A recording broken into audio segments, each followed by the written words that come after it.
Cybertruck sales are doing so bad, and it's because the truck is so bad, and it's because it doesn't work right, and people don't like it, or maybe it's the opposite of all those things, and we're being lied to once again. I'm gonna have a quick chat with Herbert. I'm gonna have him talk me back from the ledge as he does so often and so well. I'm Brian. Welcome to Futuraza. So Herbert, oh, man, I'm just having a day over here, my friend. I don't know what to do. Who's lying to you? So who is lying to me? Well, this time it is fortune. In this case, bad fortune, I suppose. A Tesla Cybertruck owner had to replace the tires after just 6,000 miles. What a lovely wedge you have, my friend. So what's going on here? 6,000, surely tires are meant to last longer than that. Although he does, as you could probably have guessed, own the beast mode. So yeah, what's going on? Yeah, we're hearing more and more of these. Some of them is based on some truth and some are just absolutely, obviously exaggerated. There's this one guy that I saw was out there doing a TikTok and he said that these Cybertrucks, when you're trying to create a load, and he showed an example, the edge would hit the trailer. It's like, okay, what truck wouldn't do that? And then he said it takes a long time to charge, but that one is probably true, right? That the charging rate is probably the one thing that isn't absolutely correct. So, we're in the first year of production. Already today, Tesla sells more Cybertrucks, the Foundation series, over $100,000 than all EV trucks out there combined. You take them all, combine them together, Tesla's already equal to all of them cumulatively. So why would people be buying this Foundation series at this stage if there's issues like this? In this case, okay, the tire, 6,000 miles. Come on, man. That's happened to me. My regular cars, they wear out if you don't properly align them properly. It is a silly one because it's a silly if we one. jump back over here, we see, but 6,000 miles, that's crazy. The story I always tell is of a couple I know that both drive a Tesla, and one goes through tires much, much faster than the other, 2-3 times faster, due to something like, this car, the Hellcat. Well, this unfortunate buyer said, I've had it a year. I've put 6,200 miles on it, and the tire tread is down to the wear bars. I wonder why that is. And it's just the rear tires, because this is not an all-wheel drive car. So I have to wonder if there's some factor other than it's electric that makes the tires wear fast. When it's that much fun to stomp on the pedal, you're going to stomp on the pedal. I am at 23,000 miles. My tires are just fine. I checked them Sunday I checked them. I do need to rotate them, but I will do that because I've taken it out of chill maybe 6 times ever now. I usually leave it out of chill or leave it in chill because I don't need all that extra punch. So if we're looking at the thing you brought up, Tesla Cybertruck is kicking every other EV truck's ass in sales, outsold nearly every other pickup combined in July, to say nothing of August. Well, who are the other players? I mean, we've got Rivian and Lightning, which are the R1T and the Lightning are both pretty serious. Silverado, only a few out there. Hummer. Well, the article I saw said that Tesla sold more Cybertrucks in July than GM has sold Hummers ever. And that does not surprise me at all. Yeah. Even though the Cybertruck is not that much cheaper than the Hummer, it's just that much cooler. If you've ever seen one in person, the interior space is remarkably tight for how large and bulky the vehicle is in a Hummer. Yeah. My wife saw a Hummer driving around. She goes, God, it is a gorgeous vehicle. It looks awesome. And then she's going, oh, God, they must be just killing that one. And I said, no, there's been a couple thousand sold ever. It's just tiny sales numbers.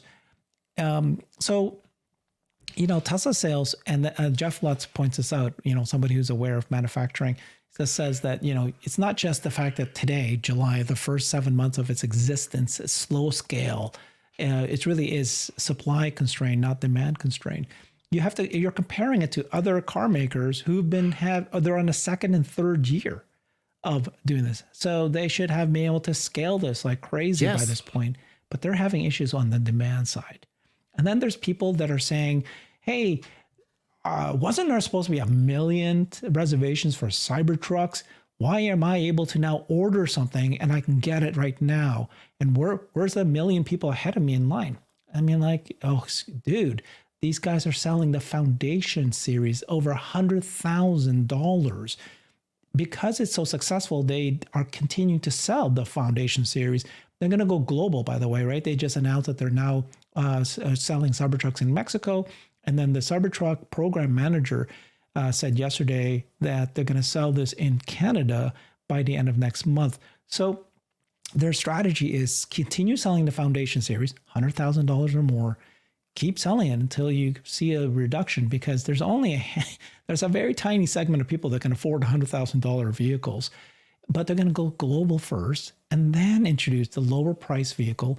And when they do the 80,000, then you got the 800,000 people that are reserved that are waiting for that. But right now, is the Cybertruck successful? Celebrities are buying it. Shaq has 2. They're loving it. And this is just, how it works, right? When you have celebrities telling you what they think is gorgeous and wonderful and perfect trucks, everybody will get it. So at this point, now there have been issues. There's no doubt that in the first 6 months, there are issues. That's the whole point of why you go slow, build it slow. And then once you figure these out, then you can go much faster over the second half of this year. You'll see the rate, the scale much faster. Kim Kardashian went ahead and made yet another post on her Instagram to her 136 million followers. Pretty nice. And guys, you can buy that kind of advertising. I'm sure Kim Kardashian's business manager will sell you that kind of post, but I cannot imagine what it would cost. It would cost an eye-watering amount of money. Millions, many, probably 10 for one post would be, my guess would be millions. For one post. So that's a little crazy. And when the price does get to 80,000, at 100,000, I think we're going to see, a couple percent of sales execute. Those orders are not really canceling. I've seen a couple people dramatically cancel. One person, who I won't name, dramatically canceled one of his orders until someone pointed out, don't you have like 6 more orders? And he's like, well, yeah, but I did cancel one of them in protest. Wow, powerful protest. But once we get down to 80,000, that number's going to really jump up, especially if it is eligible for the EV incentive, which it should be, but mineral requirements get tighter every year. But Herbert, all that sounds like good news, but I feel like there's even better news, or worse news. Sorry, much worse news. How could I get it backwards? What if Tesla's no longer a growth company? What? Okay. Well, there's challenges from slowing sales and declining earnings projections as a result of increased competition from who in the electric vehicle space and changing consumer buying patterns. Tesla stock valuation remains stretched compared to major auto companies, with downside risk looming due to deteriorating economic conditions. Fed's coming out today. Not today as of this recording, so maybe we have some other news on that. A major bearish reversal in the EMV trading indicator has marked previous price tops in the past. Is it the end of the growth story, Herbert? Okay. I mean, I'm shocked. What's the date? So it's like this is the kind of story you expected to have seen 6 months, 8 months ago. It is now. Well, I was expecting it to be April 1st. Okay, Paul. There you go. There you go. That's pride. So, this idea that it's a growth story over. Well, what are you talking about? Are you talking about a 50% growth story? Yes, it's been cut down. Are you talking about the fact that now the company's going to fail? It's going to go backwards because of competition? Well, every single week, every single month, you've heard the auto industry failing and they're not selling it. So the competition's not coming. Now, is the percentage of, are we back to 50%? Not this year. But guess what?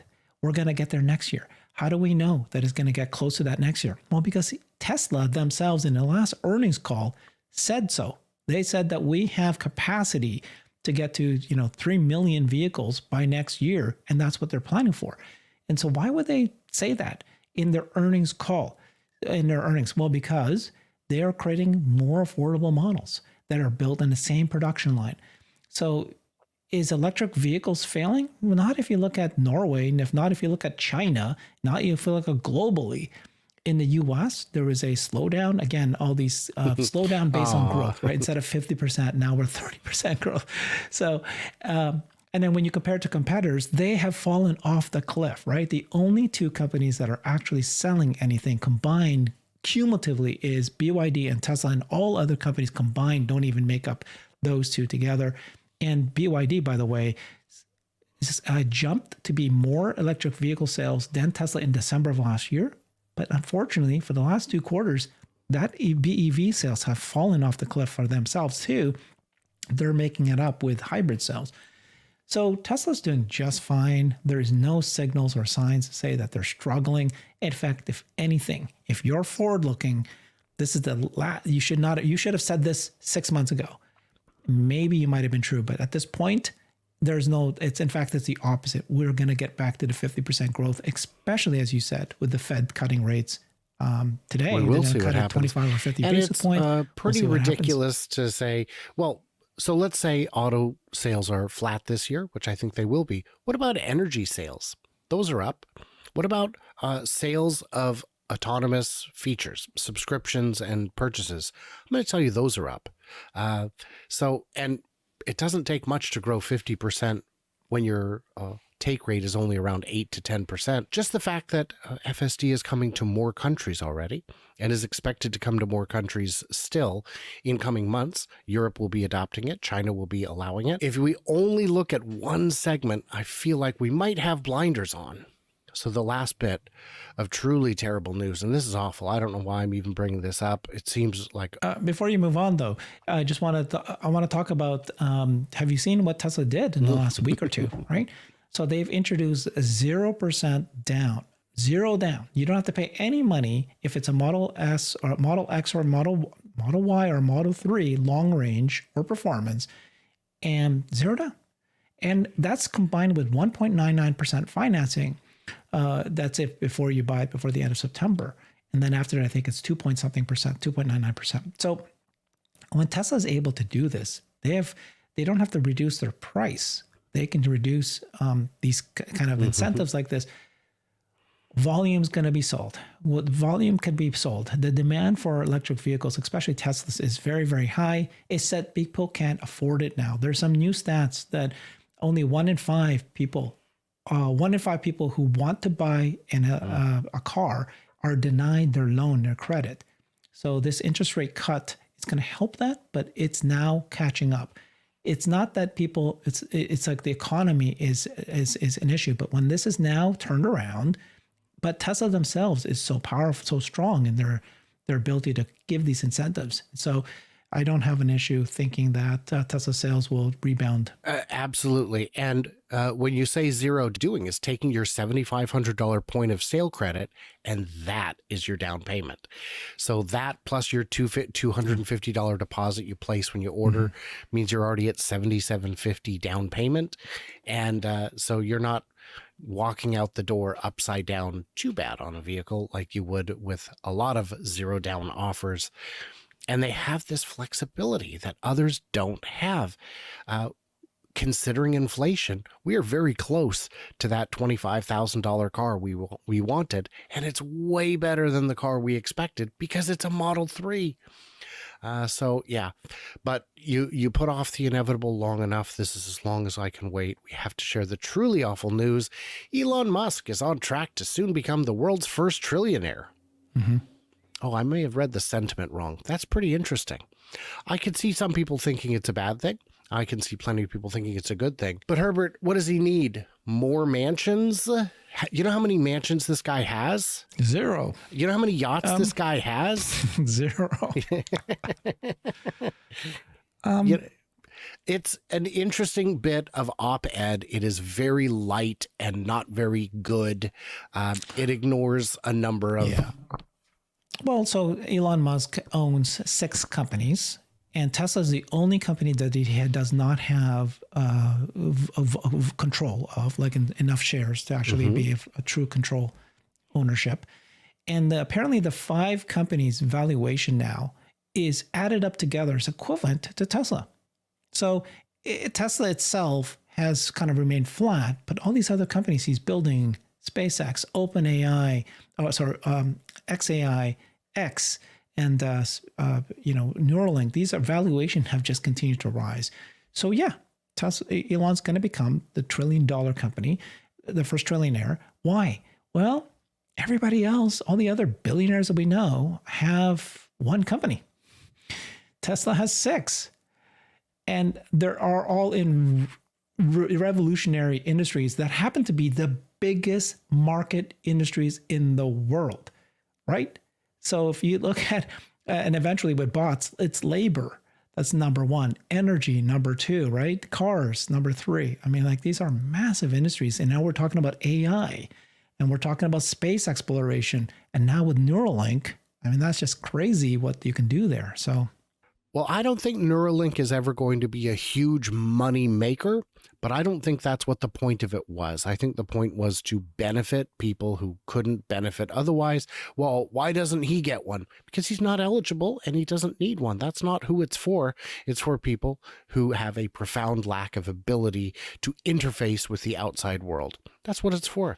When you look at it in the article, it says, oh, well, let's look at Jensen Huang, from NVIDIA. He could become a trillionaire. Well, yes, he could, but it's one company. His wealth is tied to the fortunes of one. It's a huge company, but if that company, so was Intel.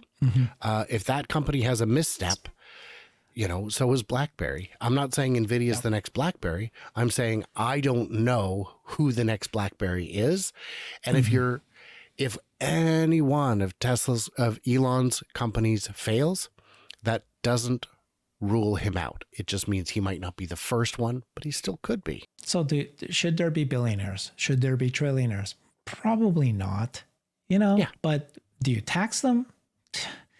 It's like the people who are able to create, the reason why they're billionaires and trillionaires is because they've shown that they've introduced a product that has benefited society because people bought them and actually has potential huge ROI to some industry that's revolutionized industry.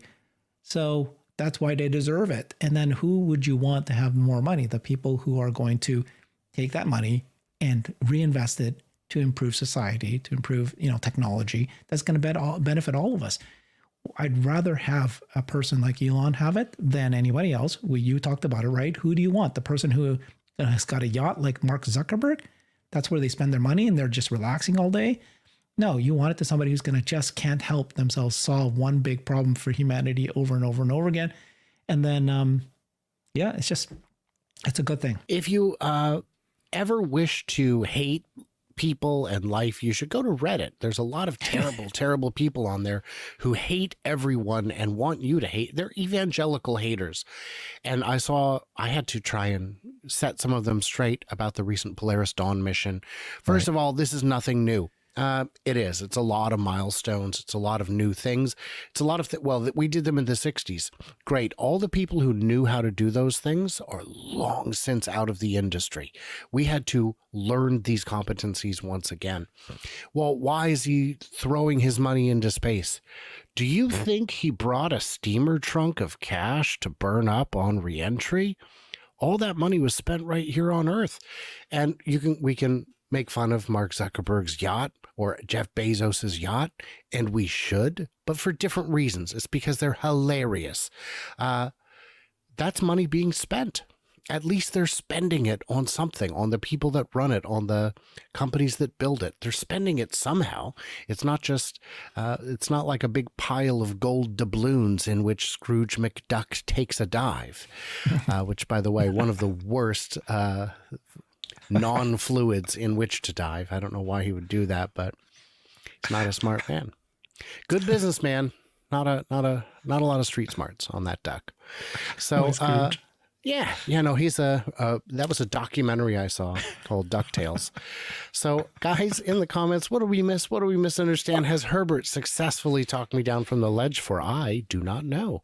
I love hanging out with you, my friend. It is a wonderful time as always, and I can't wait to do it again next week and all the time. So everybody else, like, subscribe, do what you do. Head on over to A Brighter with Herbert and see what he's up to. And everybody else, like, subscribe. And I cannot wait to hear from you, clever robots, in a vault full of gold coins.